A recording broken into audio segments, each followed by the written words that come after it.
Hello, this side educator सिमरन और इस channel में आपको क्लास 9th और 10th की एसएसटी से रिलेटेड वीडियोस मिलेंगी। आज हम स्टार्ट करने लगे हैं सिविक्स क्लास 10th का फर्स्ट चैप्टर जो कि है पावर शेयरिंग। Let's start. तो पावर शेयरिंग क्या होता है पहले हम ये जान लेते हैं। पावर शेयरिंग जब हम पावर को शेयर कर देते हैं between different organs of the state, जो कि हो गया लेजिस्लेचर, एग्जीक्यूटिव एंड जुडिशरी, उसे पावर शेयरिंग कहते हैं।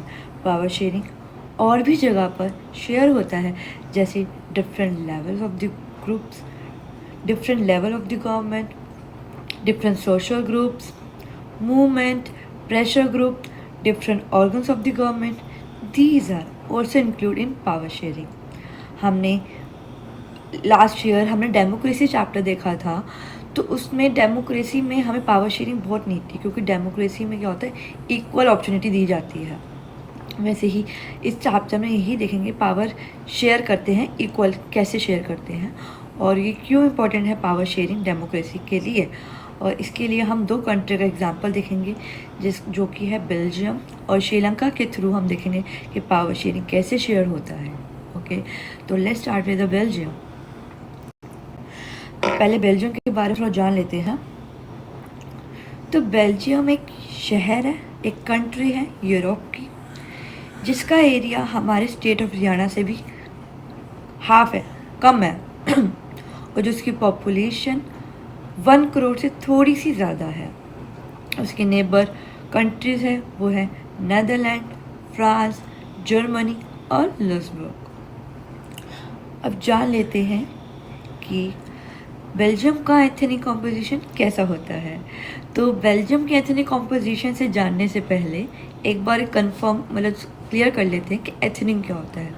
तो ethnic or social division based on share culture. जब कल्चर, वैसे कल्चर क्या होता है, कल्चर जब सबका अलग लैंग्वेज होता है, फूड होता है, ड्रेस होता है, बिलीव्स होता है, रिलीजन होता है, तो वो कल्चर होता है। जो उस कल्चर को हम अलग ग्रुप में एक सोशल डिवीज़न कर दें अलग अलग, उसे कहते हैं एथनिक। जैसे कि हमारे कंट्री में भी कि कितने सारे कल्चर हैं, जैसे कि महाराष्ट्र के अलग कल्चर है, गुजरात का अलग कल्चर है, क्रिश्चियन का अलग है, गुजरात हो गया, क्रिश्चियन हो गए, महाराष्ट्र हो गए, ये तो खाली 3 ही बताए, वैसे बहुत सारे कल्चर है हमारे इंडिया में। तो सबका अलग फूड, अलग ड्रेस, अलग लैंग्वेज, अलग बिलीफ, सबका अलग अलग है। तो इनके अलग अलग को एक डिफरेंट है ना, तो डिफरेंट का एक सोशल ग्रुप अलग बना दिया, महाराष्ट्र का अलग बना दिया, गुजराती का अलग बना दिया, क्रिश्चियन का अलग बना दिया। तो दीज आर द एथनिक। ठीक है, तो अब ये देखते हैं कि बेल्जियम का एथनिक कॉम्पोजिशन कैसा होता है। तो बेल्जियम का एथनिक कॉम्पोजिशन बहुत कॉम्प्लेक्स था पहली बात, और जो बेल्जियम में 3 लैंग्वेज बोली जाती थी। एक थी डच लैंग्वेज, एक थी फ्रेंच और एक थी जर्मनी। ठीक है, तो बेल्जियम में 59% लोग डच बोलते थे, 40% लोग फ्रेंच बोलते थे एंड रिमेनिंग 1% जर्मनी बोलते थे। मैं आपको मैप के अकॉर्डिंग भी समझा देती हूँ कि कौन सा लोग फ्रेंच और जर्मनी और क्या कहते हैं डच बोलते थे। तो यहाँ पे आपको गिवन है कि येलो ऊपर रीजन, जो येलो रीजन है वो है फ्लैमिश रीजन, जहाँ पे लोग डच बोलते थे और जिसकी परसेंट 59 थी। नीचे वाला रीजन है वेलोनिया रीजन, जहाँ पे लोग फ्रेंच बोलते थे, जिसकी परसेंट 40 थी। और रिमेनिंग 1% लोग जो थे वो साइड में जो ये ब्लू रीजन है, वहाँ पे लोग रिमेनिंग 1% थे, जहाँ के लोग जर्मन बोलते थे। ठीक है, तो these are the ethnic composition. और इसमें पढ़ भी लेते एक बार कि Belgium has a community which communities Dutch, German and French, and also 59% of the country total population lives and speak Dutch language, I will already tell you, in the Flemish region. Second, other 40% live and speak French in the Wallonia region and remaining 1% live speak German. ठीक है, अब सबके mind में यही आ रहा होगा कि जी आपने येलो रीजन वाला भी बता दिया, रेड वाला भी, ब्लू वाला भी, अभी बीच में छोटा सा ऑरेंज है, अब ये क्या है? तो ये जो छोटा सा ऑरेंज है ये क्या कहते हैं, बेल्जियम का कैपिटल है। बेल्जियम का कैपिटल कौन है? ब्रुसेल्स। और ब्रुसेल्स का एथनिक कॉम्पोजिशन अलग है अपनी कंट्री से। तो ये जो ब्रुसेल्स का एथनिक कॉम्पोजिशन है बहुत इंपॉर्टेंट है अपने एग्ज़ाम के लिए। ये ऑलरेडी सीबीएसई बोर्ड में आ चुका है और ये बहुत बार बार आ चुका है, तो ये प्लीज़ इसे छोड़ के मत जाना। डिफ़िकल्ट भी नहीं, बहुत सिंपल है, इजी है। अगर एक बार रीड करोगे तो आपको याद हो जाएगा, ठीक है। तो ब्रुसेल्स का एथनिक कॉम्पोजिशन बिल्कुल अलग था अपनी कंट्री से। तो वहाँ पे क्या सिस्टम था, वहाँ पे 80% लोग फ्रेंच बोलते थे एंड रिमेनिंग 20% डच बोलते थे। लोग सोचेंगे टू कंफ्यूज, क्योंकि हमने अपनी कंट्री में देखा, कंट्री में डच ज़्यादा थे और फ्रेंच लोग कम थे। बट यहाँ पे तो उल्टा ही हो गया, यहाँ पे फ्रेंच ज़्यादा है और डच कम है। इसलिए तो इस कंट्री में कॉम्प्लेक्स था एथनिक कॉम्पोजिशन है, क्योंकि कैपिटल में उल्टा है बिल्कुल ही पॉपुलेशन का बोलने का तरीका। मतलब जैसे लैंग्वेज डच जो है उसमें ज़्यादा थी, उसमें कम है, तो बिल्कुल उल्टा हो गया ना कंट्री के अकॉर्डिंग। इसलिए थोड़ा कॉम्प्लेक्स था। तो इसलिए इनके बीच में ना टेंशन हो गई थी, किसके बीच में? डच स्पीकिंग लोग पीपल के बीच में और फ्रेंच स्पीकिंग कम्युनिटी के बीच में, क्योंकि डच लोग ज़्यादा थे कंट्री में और मिनॉरिटी में थे कैपिटल में, और जो हमारा फ्रेंच था वो मिनॉरिटी थी कंट्री में, मेजॉरिटी थी कैपिटल में। तो लेट्स स्टार्ट विद दिस। तो ये जो क्वेश्चन है बहुत इंपॉर्टेंट है और ये ऑलरेडी सीबीएसई बोर्ड में आ चुका है 2015, और इसमें जो 5 पॉइंट्स मैंने मेंशन करे हैं, it is enough to solve this answer. अगर पेपर में क्वेश्चन आता है, आप इतना आंसर लेकर आएंगे तो बहुत है, इसके आगे नीड ही नहीं है, क्योंकि इस 5 पॉइंट में मैंने सारे पॉइंट क्लियर कर देंगे, सारे आज कवर हो जाएंगे जो इस क्वेश्चन से रिलेटेड है। तो लेट्स स्टार्ट विद दिस। तो economic inequality between Dutch speaking and French speaking was the basic cause of tension। जो डच बोलने वाले लोग थे और फ्रेंच लोग बोलने वाले लोग थे, उन दोनों के बीच इनइक्वालिटी थी। एक को ज़्यादा अपॉर्चुनिटी दी जाती थी, एक को कम दी जाती थी, इसकी वजह से इनके दोनों के बीच में टेंशन थी। Second point, the French community, जो फ्रेंच वाले लोग थे वो मिनॉरिटी में थे कहाँ पे? कंट्री में, लेकिन वो रिच थे, पावरफुल थे। और ऑन द अदर हैंड जो डच लोग थे वो मेजॉरिटी में थे, लेकिन वो पुअर थे। अंडरस्टैंड? एक बार इसमें भी देख लेते हैं। The French speaking community was minority was relatively rich and powerful, where the Dutch speaking community was in majority was poor, ठीक है। एंड थर्ड पॉइंट, तो डच स्पीकिंग कम्युनिटी थी, उनको इकोनॉमिक डेवलपमेंट और एजुकेशन बहुत बाद में मिली। जो फ्रेंच स्पीकिंग लोग थे उनको पहले मिली थी, डच को बाद में मिली थी, ठीक है। So this was resented by the Dutch speaking community who for the benefit of economic development and education much later, ठीक है। Third point clear. फोर्थ, तो 2 कम्युनिटी थी कहाँ की? ब्रुसेल्स में। वहाँ पे टेंशन और भी ज़्यादा थी, क्योंकि जो डच लोग थे कंट्री के वो मेजॉरिटी में थे, लेकिन कैपिटल में देखा जाए वो मिनॉरिटी में थे। तो इसलिए बहुत ज़्यादा टेंशन थी दोनों के बीच में, कम्युनिटीज़ के बीच में। तो था कि the tension between 2 communities was more acute in Brussels. Brussels presents a special problem that the Dutch speaking people constitute a majority in the country but a minority in the capital, okay. And the fifth point, in 1970 और 1993 में जो Belgium government थी, उन्होंने 4 time constitution बनाया ताकि जो Dutch speaking community है और फ्रेंच स्पीकिंग कम्युनिटी है वो एक साथ एक ही कंट्री में रह सके। इसलिए तो between 1970 and 1993 the Belgium government amended the constitution 4 times. तो आपको याद होना चाहिए कितने टाइम्स मतलब कॉन्स्टिट्यूशन बनाया था, 4 टाइम। तो MCQ में पूछ सकते हैं कि बेल्जियम ने कितनी बार कॉन्स्टिट्यूशन बनाया था, कि 4 टाइम बनाया था। और डेट्स इस चैप्टर में बहुत कमी है, तो कोशिश करना याद करके जाना, क्योंकि डेट्स के अच्छे इम्पैक्ट पड़ता है टीचर को। अगर आपने डेट्स लिखी होती है तो टीचर लगता है कि आप बच्चा पढ़ कर आया। और हाँ, अगर आपको डेट्स एक्यूरेट याद है तभी ही लिख कर आना। अगर आप गलत लिख कर आएंगे तो मार्क्स में अफेक्ट पड़ेगा आपके। तो 4 times so as to work and out an arrangement that would enable everyone to live together with the same country। तो ये सारे पॉइंट्स कवर हो गए आपके। और ऐसे तो ये आप क्वेश्चन के लिए आप कर सकते हैं। Next topic, that would enable everyone to live together with the same country। Okay, second, here are some of the elements हैं of Belgian and model of accommodation। पहला, the constitution prescribes that the number of Dutch and French speaking community shall be equal in the central government। ये मैं आपको बता चुकी हूँ। Second, many powers of the central government have been given to the state government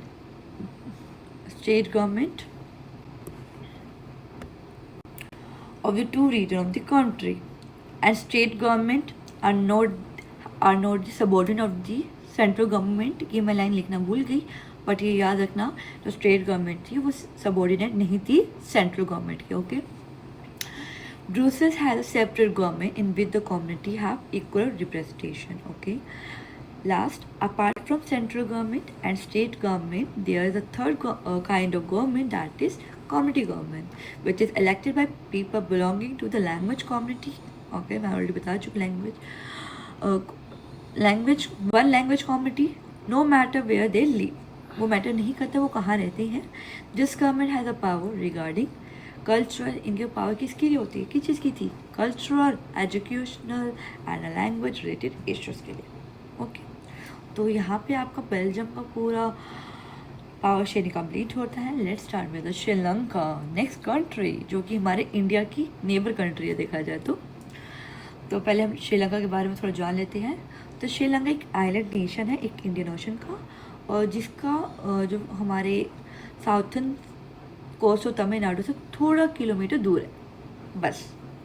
और इसकी जो diverse population है वो अराउंड 2 करोड़ है। ये भी कह सकते हैं जो हमारे स्टेट ऑफ हरियाणा की पॉपुलेशन है ऑलमोस्ट उतनी ही है हमारी श्रीलंका की। देखो, हमारी कंट्री में एक स्टेट की 2 करोड़ है और श्रीलंका की पूरी वो पॉपुलेशन उतनी है। देखो श्रीलंका कितना छोटा है भाई। बेल्जियम तो उससे भी छोटा था, क्योंकि उसमें तो 1 करोड़ से ज़्यादा थी, 2 करोड़ से भी कम थी। वाह। अब देखते हैं एथनिक कॉम्पोजिशन कैसा है श्रीलंका का।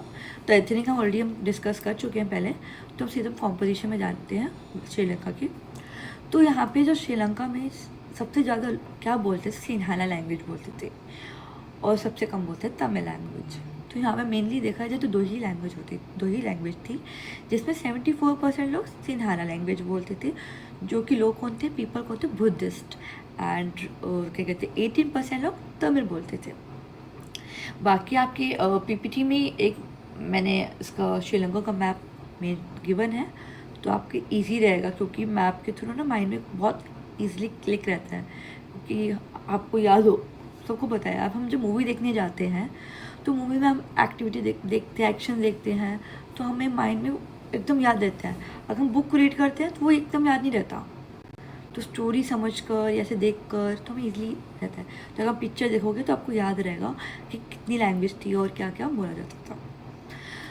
तो मैंने अभी बताया कि सिन्हाला लैंग्वेज ज़्यादा थी अकॉर्डिंग टू तमिल लैंग्वेज, क्योंकि सिन्हाला 74% थी और तमिल 18% थी। और जो तमिल थी वो उसके 2 सब ग्रुप्स थे, एक तो इंडियन तमिल थे और एक था श्रीलंका तमिल। जो श्रीलंका तमिल थी वो 13% लोग श्रीलंका तमिल थे और 5% लोग इंडियन तमिल थे। अंडरस्टैंड। अब एक ब्रीफली हम एक्सप्लेन कर देती हूँ कि सब ग्रुप तमिल क्या थे। तो मैंने आपको ऑलरेडी बता ही दिया कि कौन थे, एक तो इंडियन तमिल और श्रीलंका तमिल। जो इंडियन तमिल थे ये वो तमिल थे जिनके 4 फादर इंडिया में रहते थे और 4 फादर इंडिया से श्रीलंका में आए, जिनके 4 फादर मतलब जो परदादा या परपदादा फोर फादर हो गए ना हमारे पीढ़ियों के। तो वो जो फोर फादर जो इंडिया से श्रीलंका आए, वो जो तमिल बोलते थे वो हो गए हमारे इंडियन तमिल, जिसकी परसेंटेज थी ओनली 5। और श्रीलंका तमिल जो श्रीलंका में ही रहते थे और तमिल बोलते थे वो हो गए श्रीलंका तमिल, जिसकी परसेंट थी जस्ट 13%। तो ये लिखा है 13% श्रीलंका तमिल और है इंडियन तमिल 5%। तो थोड़ा इसे याद रख लेना, क्योंकि अगर पेपर में आए तो अच्छा इम्पैक्ट करेगा टीचर को कि अगर बच्चों को परसेंटेज भी याद है। वाह नाइस। तो अब नेक्स्ट देखते हैं, नेक्स्ट टॉपिक जो है व्हाट इज़ मेजोरिटेनिज्म। मेजोरिटेनिज्म ये क्या होता है भाई? मेजोरिटेनिज्म ये होता है मेजॉरिटी। फॉर एग्जांपल तीन बहन भाई हैं, ओके। तो दो भाइयों ने बोला कि हमें ना मूवी देखने जाना है, ठीक है। और एक बहन है उसने बोला नहीं पापा मुझे डिनर पे जाना है। तो अब देखोगे मेजॉरिटी किसकी है? मूवी देखने की, क्योंकि जो डिनर के लिए खाली एक लोग हैं पर जो हमें मूवी देखने के लिए दो लोग हैं, तो मेजॉरिटी होगी दो लोगों की, इसे कहते हैं मेजॉरिटी। और मिनॉरिटी क्या हो गया हमारा? मूवी देखने जाना, क्योंकि वो एक ही लड़की मिनॉरिटी है। तो मेजॉरिटी का आपको मतलब समझ आ गया होगा, जहाँ पे लोग ज़्यादा होते हैं उसे कहते हैं मेजॉरिटी। तो मेजॉरिटेनिज्म क्या था? जब बिलीव करते जो मेजॉरिटी कम्युनिटी है, श्रीलंका मेजॉरिटी कम्युनिटी कौन थी? सिन्हाला लैंग्वेज लोग। वो एबल करती है ताकि रूल कर सके कंट्री, उसे कहते हैं मेजॉरिटेनिज्म। और इसमें क्या होता है, जो मिनॉरिटी होती है उसके जो नीड्स होते हैं, उसके जो विशेस होते हैं, उसको ध्यान ही नहीं देते। उनको रहता है मिनॉरिटी में भैया छोड़ो, मेजॉरिटी में हम हैं, जो हम चाहेंगे वही होगा, हमारा रूल होगा। भाई ऐसा थोड़ी होता है भाई, मिनॉरिटी लोग हैं उनका भी मन होता है, वो भी चाहते हैं उनका रूल चले, थोड़ा उनकी बात सुनी जाए, उनकी विशेष देखी जाए। पर नहीं, मेजॉरिटी कहते हैं जी हम सबसे ज़्यादा हैं तो हम ही अपना चलाएंगे। भाई ये तो गलत बात है ना भाई। देखो फिर भी डेफिनेशन रीड कर लेते हैं। तो आई होप आपको समझ आ गया होगा कि मेजॉरिटेनिज्म क्या होता है। तो it means I believe that the majority community should be able to rule a country in which ever way it wants by disregarding the wishes and needs of the minority. वही मिनॉरिटी को भाई उनकी wishes को हटाकर छोड़कर अपनी rule करना, अपना ही हक जमाना, दैट इज़। तो अब देखते हैं मेजॉरिटेनिज्म कैसा था हमारे श्रीलंका में, ठीक है। तो भाई श्रीलंका का इंडिपेंडेंट 1948 में हुआ। भाई वाह, हमारा इंडिया का इंडिपेंडेंट कब हुआ था? 1947। तो हमारे अगले साल ही श्रीलंका को इंडिपेंडेंस मिल गया था। तो आपको याद रहेगा भाई, पेपर में ना ये क्वेश्चन आ जाता है 1 नंबर MCQ में कि भाई श्रीलंका का इंडिपेंडेंट कब था, कब हुआ मतलब इंडिपेंडेंट, तो है 1948। तो अगर आप मतलब डेट किसी को याद ना हो रही हो तो ये याद रखना कि हमारा कब था। अपना तो सबको याद ही है अपने इंडिया का भाई, तो सबको ये देखना कि हमारा कब था 1947। तो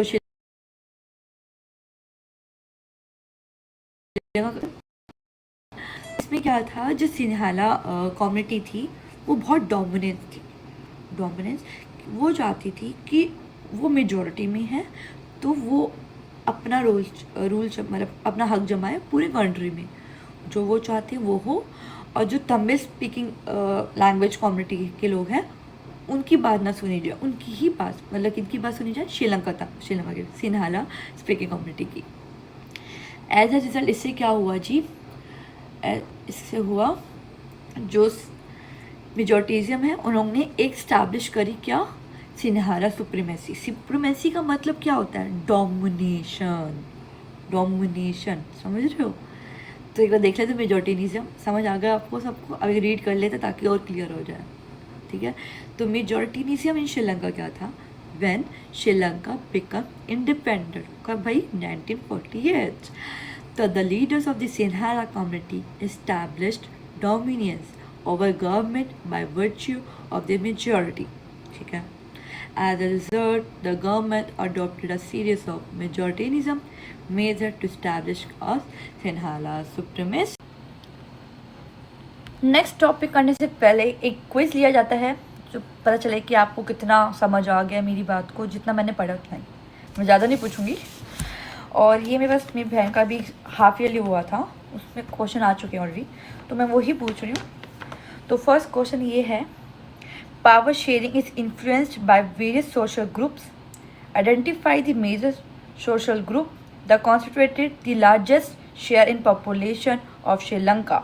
ठीक है, option 1 Sinhala, option B Sri Lanka Tamils, option C Indian Tamils, option D Muslims.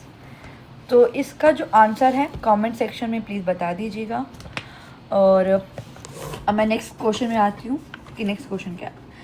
तो Mister John is conducted a study on Sri Lanka, help him identify the language which was declared as the only official language of Sri Lanka by an act passed in 1956.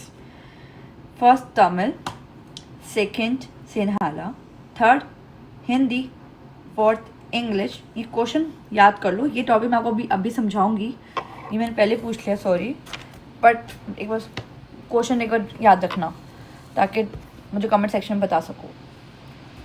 और एक question और है, मैं अपने आप से पूछ लेती हूँ कि सबसे ज़्यादा परसेंटेज कितनी थी लैंग्वेज बोलने वाली बेल्जियम में, विद परसेंटेज बताना है। ओके, 3 क्वेश्चन हो गए, कमेंट सेक्शन प्लीज़ बता दीजिएगा। अब नेक्स्ट टॉपिक में आ जाते हैं। और एक बात और, अगर मैंने वैसे पीपीटी जो है डिस्क्रिप्शन लिंक में है, अगर आपको क्लियर नहीं दिख रही हो या अगर आपको प्रॉब्लम आ रही हो तो आप डिस्क्रिप्शन से डाउनलोड कर सकते हो लिंक से।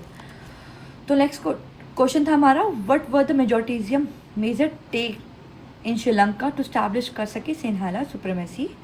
और मैं आपको सुप्रीमेसी का मतलब पहले बता चुकी हूँ। तो अब से क्वेश्चन में आते हैं, और ये क्वेश्चन ऑलरेडी सीबीएसई बोर्ड में आ चुका है 2012-2010 में। तो इसमें और खाली 3 पॉइंट्स है, आपको इतना ही करना है क्वेश्चन के लिए।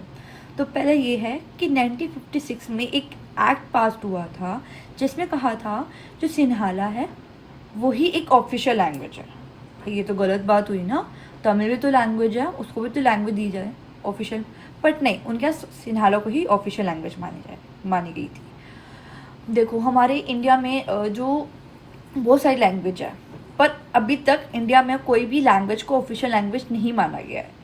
इवन जैसे हमारी जो इंडिया, सब लोग बोलते हैं कि हिंदी ऑफिशियल लैंग्वेज है, बट हिंदी ऑफिशियल लैंग्वेज नहीं है। फॉर का information, Hindi mother tongue language है, इसे नेशनल लैंग्वेज कहते हैं, main national language, not official language. ठीक है, सब इस हमारे इंडिया में ऐसा है कि जी महाराष्ट्र की अलग लैंग्वेज है, वो उनको बोलना देते हैं, ऐसा नहीं कि नहीं तुम भी हिंदी बोलो, सबकी अलग अलग लैंग्वेज है। तो ऐसा कुछ नहीं है भाई, यहाँ पर है कि जी नहीं सिन्हाला ही ऑफिशियल लैंग्वेज है, सिन्हाला ही बोलोगे, तो ये गलत बात है। भाई तमिल भी लैंग्वेज है तो उनको भी हक दिया जाए। तो पहले ये था।